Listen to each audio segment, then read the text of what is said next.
Women lie. Men lie. But numbers don't lie. Max Holloway, UFC fighter.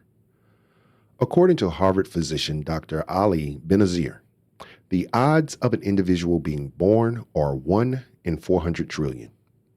If this is true, that means your parents had better odds at 1 in 33 million of winning the lottery multiple times over than giving birth to you. According to the numbers, life is truly a gift. Have you ever considered the bigger purpose associated with life in reference to its origin? If you had, you would have had to consider, why was I the 1 in 400 trillion to be granted both the gift as well as the responsibility of life? To understand the why, we must consider the origin of man. When one considers how difficult it is for a soul to be born, one can't help but to conclude that there is a significant purpose for each of us in this earthly realm. Thank you for joining me in part 2 of this ongoing series entitled, What is a Man? The Origin of a Man. This is the Essential Discourse Podcast. You're listening to Essential Discourse with Bruce Smith. This is the podcast that examines the perplexities of real life from a holistic perspective. Bruce is committed to delivering honest and crucial dialogue that is transformative, and with his guests, will not only identify problems, but also bring forward solutions that are relevant, restorative, reasonable, and reliable. Thanks for listening. Let's return to the podcast. Here's your host, Bruce Smith.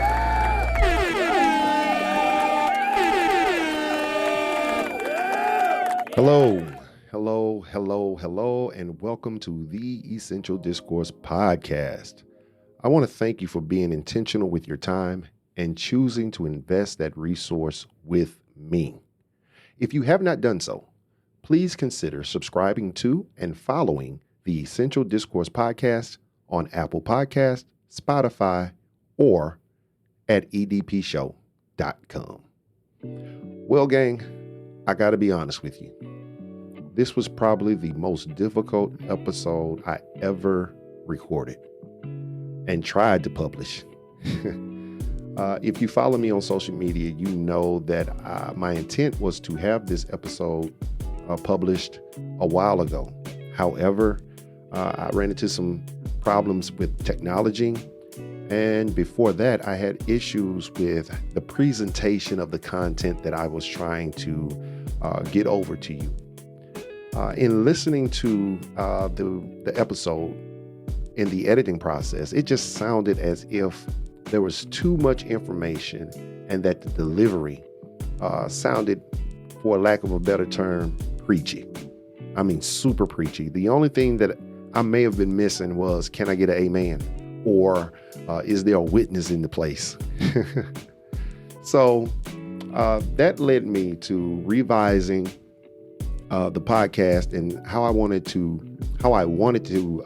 present it to you guys, because I did not want to take a chance of having you tuning out before you tuned in to the content that I am attempting to cross over to you. So with that being said, we are trying something entirely new.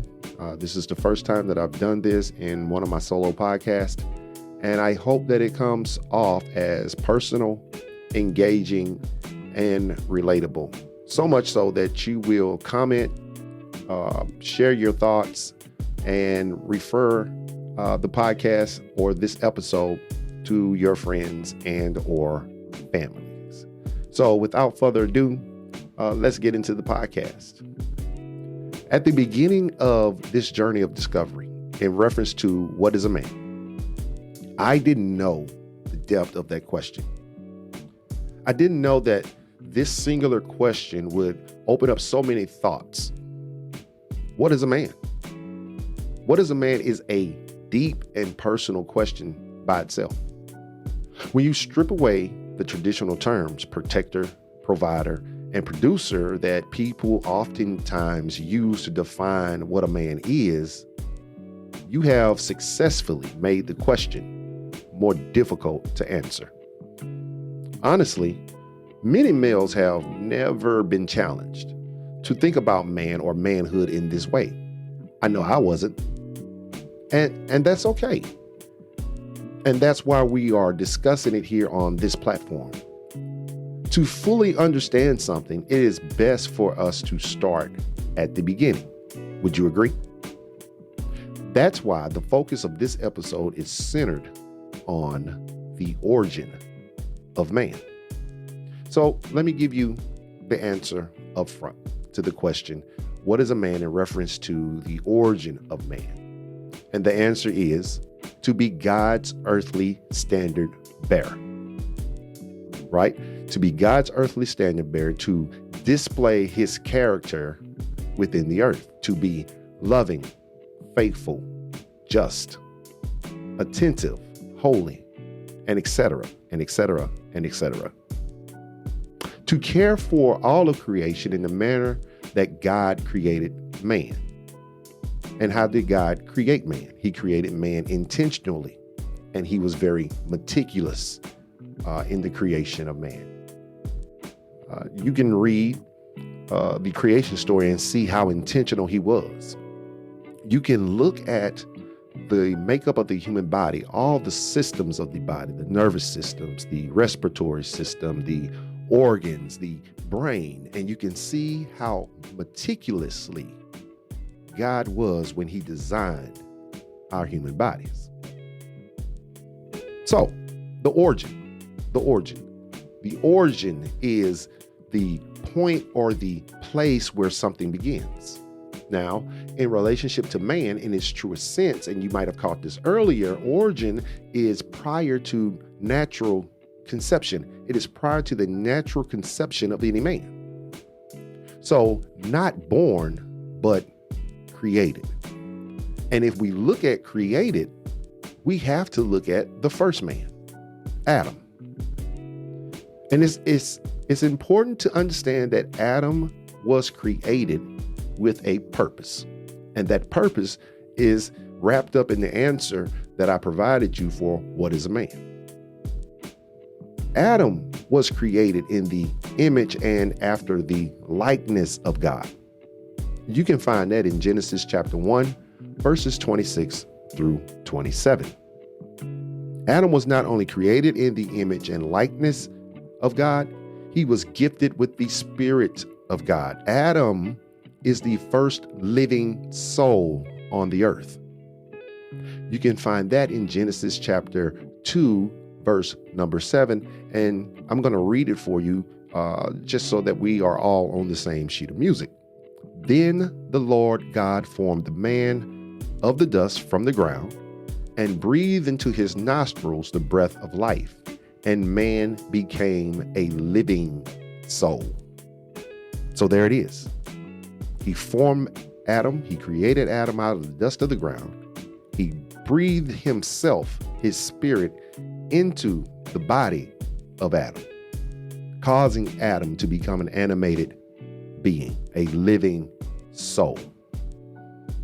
Now, throughout the story of creation, you can't find anywhere else in that story where God did the same thing with another created being.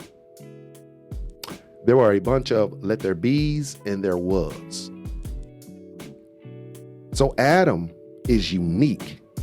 Adam is unique from the rest of creation. Adam is the perfect display of God's handiwork holistically being mind, body, and soul.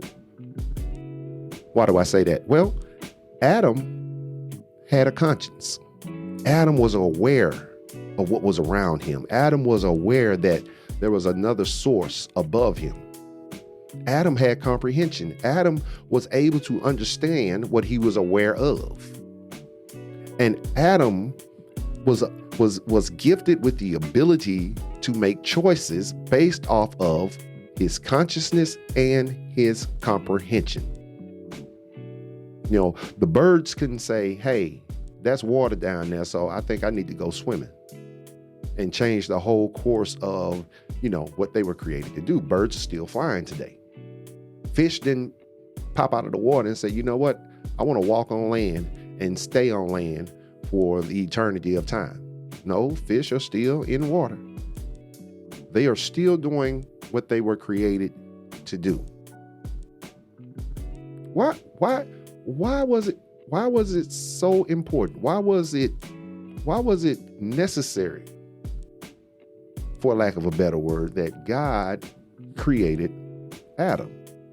And that's simple. He wanted to share his overflowing love, grace, and goodness through a relational bond. Now, that's a far cry from where most males reside today. And I think you will agree with that. Instead of being selfless, many of us are selfish. Instead of being humble, many of us are arrogant. Instead of being compassionate, many of us are indifferent. We don't care to care. Instead of being faithful to God and his people, many of us are unfaithful, disloyal, dubious, and etc. and etc. So God created Adam to share his overflowing love, grace, and goodness. But also, he created Adam to spread his glory. Right? God created Adam so that God's glory could be shared with the rest of creation. Many men today are actively rejecting or denying God. Many men are only concerned with creating their own form of glory. They could not care any less about God or his glory. God is not even a second thought in many men's mind. And that is a sad commentary. But we got the purpose. We got the purpose for why God created Adam. So out of this creation, what was there? What was there what was the glue that held that together? Well, the glue that held it all together was a relational bond that established a universal standard. There are 4 parts to this relational bond. The first part is agreeable. God spoke to Adam. Adam understood God. Adam spoke to God and God understood Adam. And here's the kicker. Adam agreed with God. Adam agreed with God so much that he obeyed God. You see, this is what we call today effective communication, right? Not only was it an agreeable bond, it was a bond for which Adam was charged. Out of this agreeableness, out of this obedience to God, God charged Adam. God made Adam responsible. Adam was responsible for all of God's creation to include himself. The next thing God did was he made him accountable. Adam was to have an answer for the intent of his actions or inaction. Now, interestingly enough, today in our society, you'd be hard pressed to locate any man who is all 3 of these things: agreeable, responsible, and accountable. Especially when you're talking about agreeable, responsible, and accountable to another man. If we won't be responsible, agreeable, and accountable with a man, what makes you think that we'll be the same with God? Now, interestingly enough, in today's society, you'd be hard pressed to locate a man who is agreeable, responsible, and accountable. Now, you might find 1 of the 3 or 2 of the 3, but you'll be hard pressed to find a man who has all 3 of these attributes. And then when you look at it from the standpoint of to God, where I just made mention that many men are actively rejecting him or actively denying him. So if they're denying and rejecting God, what do you think they're doing to other men? Out of the purpose of God's creation of Adam and the relational bond that was established. God, the benefactor, initiated some provisions because of this relational bond. Yes, provisions. God counseled Adam. God provided Adam with knowledge. That's to know what to do. He also provided Adam with wisdom.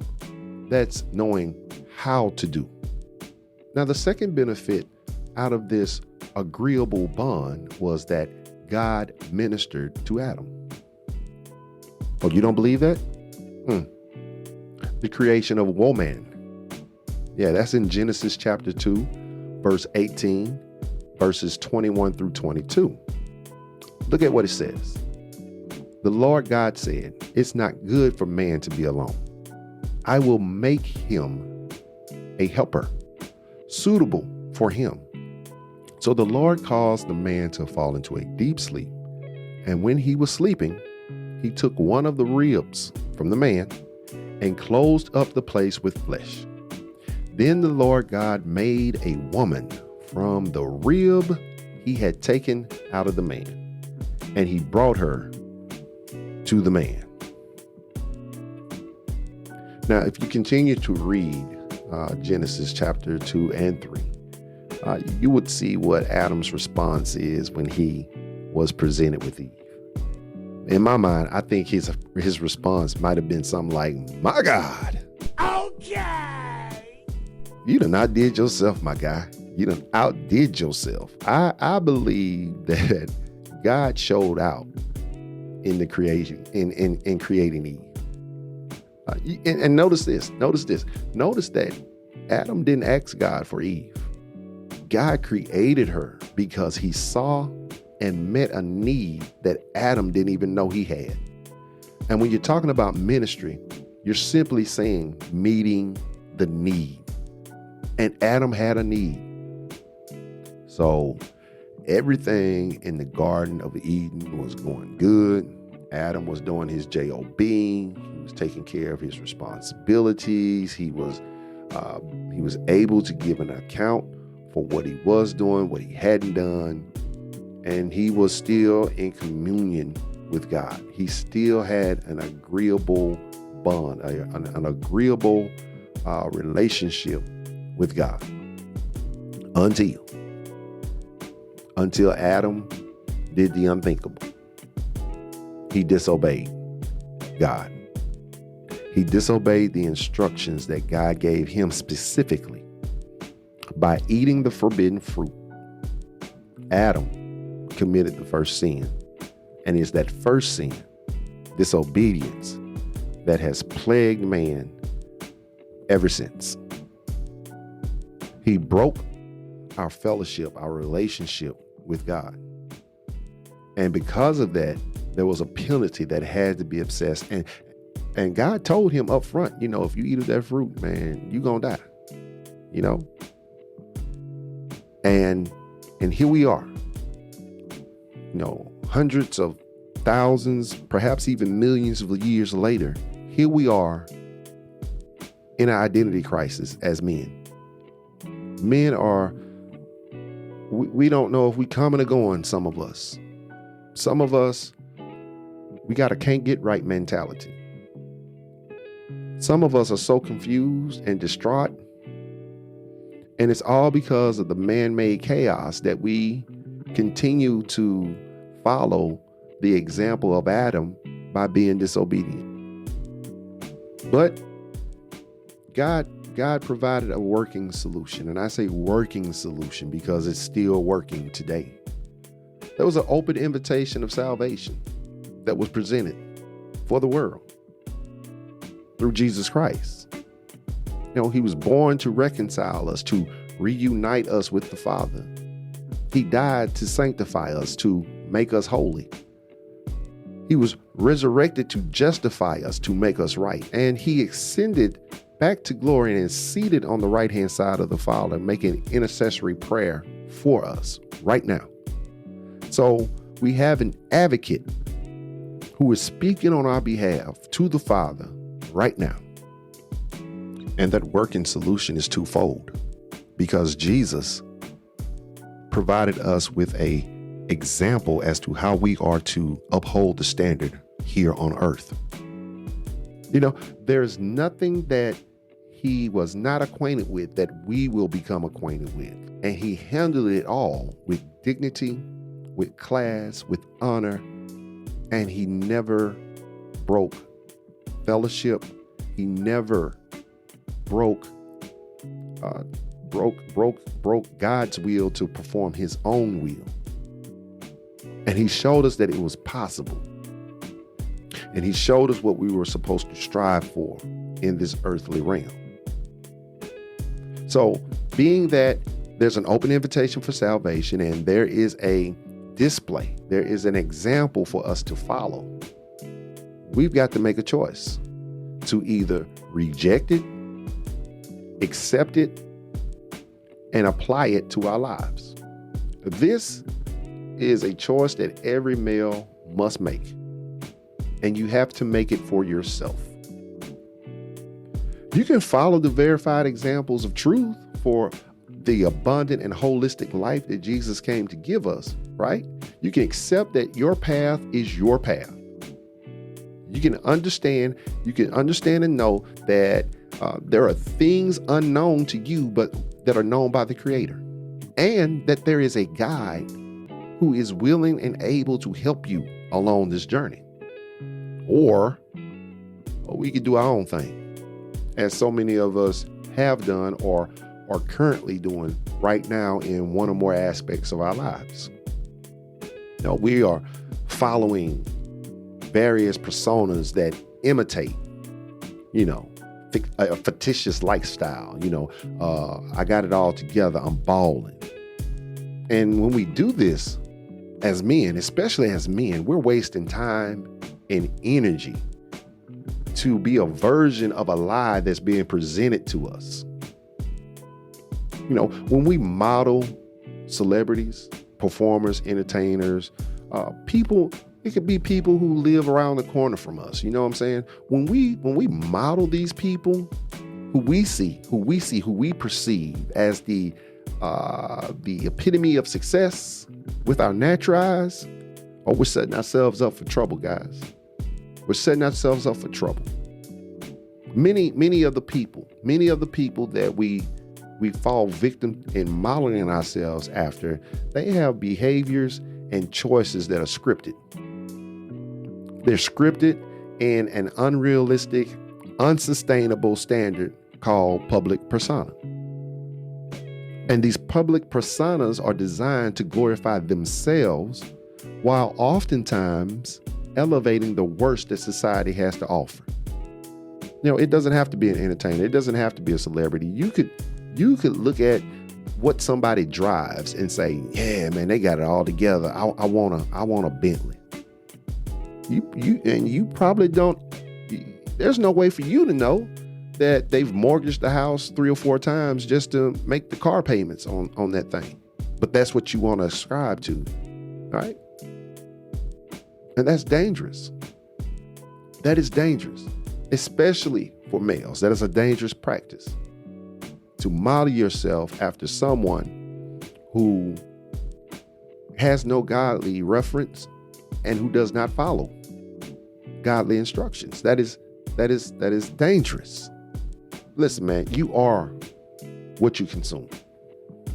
Believe that. You are what you consume. By modeling these fictitious lives of popular people, men send open invitations to dangerous thoughts that lead to destructive behaviors that will likely destroy their futures if left unchecked. If you don't check yourself, you will most definitely wreck yourself. It's essential to emphasize that what appears to work for other people is not sustainable when you can't bankroll, public relation teams in regards to celebrities, public relation teams, image and legal services that create and maintain these lies, or they use their skills to mitigate the coincidental consequences of their behaviors, there being the people whom they were employed by. And it's oftentimes because these celebrities believe the lies that were created to project this persona. They start believing these lies. And now you're paying these people who created the lies to lessen the effect of your actions as a result of believing the lies. Now make that make sense. Devastating results await the person who insists on modeling their lives on a lie. This is true. This is true. What I'm telling you is true. Devastating results await. And a person who insists on doing this will ultimately find himself in prison in a vast, winding, and dark place, suffering from self-identity deficiency. The man who finds himself in this place has no answer for the question, what is a man? Because he has never taken the initiative to identify, to investigate, to imitate, to inquire of, or to implement the principles and practices of a true man. This man is blind. Not only is he blind, he's deaf to any man not on TV, not on social media, or who he does not perceive as a person of importance or power. This man, the one who practices, modeling themselves after these people, he should expect to be intimately familiar with being disillusioned, disappointed, discouraged, depressed, and disconnected. I need you to listen to this. I need you to listen to this, and I need you to understand this. The origin story of every man, it includes a divine spark that inspires him with the potential for greatness. Now, only God knows the full extent of a man's capacity. It is up to each man to tap into that potential and strive to achieve God's universal standard of excellence. Even when we doubt ourselves, if we have stewarded our communal bond with God by doing our very best to adhere to the charge, to being accountable, and to be in agreeable fellowship with God, we can trust that God will not permit neither his plan nor his purpose for our earthly lives to fail. This is not to suggest that we will never stumble or fall from time to time. It means that we are self-conscious enough to realize that we have shortcomings and imperfections. And rather than being content with those things, we instead humble ourselves to live the lives God himself has predestined us to live, both individually and collectively. When we choose to depend on God's word for counsel, instruction, direction, we can be sure that he will deliver us to the expected end that he has purposed for us. Yeah, he says it in Jeremiah chapter 29, verse 11. For I know the thoughts that I think towards you, saith the Lord, thoughts of peace and not of evil, to give you an expected end. Man, doing life God's way leads us to experiencing God's results. Listen, a righteous man will fall 7 times and rise again. And although he falls, the Lord upholds him with the same hand that he used to create him. Be the standard bearer. Be the standard bearer God created man to be from his origin. Be in agreement with God. Be intentional regarding the charge, the responsibility to, first, God, secondly, his creation, and thirdly, for that which he has given you stewardship of. And after you've made sure that you are in agreement with God and that you are being intentional regarding the charge, be accountable. Be able be able to provide an acceptable answer. Well, this concludes this episode of the Essential Discourse Podcast. It is my hope that something stated has impacted you in such a way that it will cause you to strive to become a better version of yourself. The best version, the best original version of yourself. Join us next time as I examine what is a man from boys to men. Yes, there is a distinction that must be recognized between an adult male and a man. Until the next time, my prayer is that grace overflows within your life and that peace saturates you completely. This concludes this episode of Essential Discourse with Bruce Smith. We hope that your perspective has been elevated, that you have been edified, equipped, and encouraged as a result of listening today. If you found value in this episode, please recommend this podcast to your friends, families, associates, and colleagues. You can accomplish this by linking the podcast or podcast episode to your personal social media page. Your feedback and questions are welcomed. Please utilize the Facebook business page, Essential Discourse with Bruce Smith, or the Facebook group page, Essential Discourse Podcast Community, to provide your feedback. Additionally, please feel free to leave a review on Apple Podcasts, Spotify, or on your favorite podcast streaming app. For additional information about the podcast, the host, guests, and more, please visit www.edpshow.com. Until next time, remember, it's okay to extend yourself a measure of grace. We learn to grow. We grow to mature. We mature to be perfected. Thanks again for listening to Essential Discourse with Bruce Smith.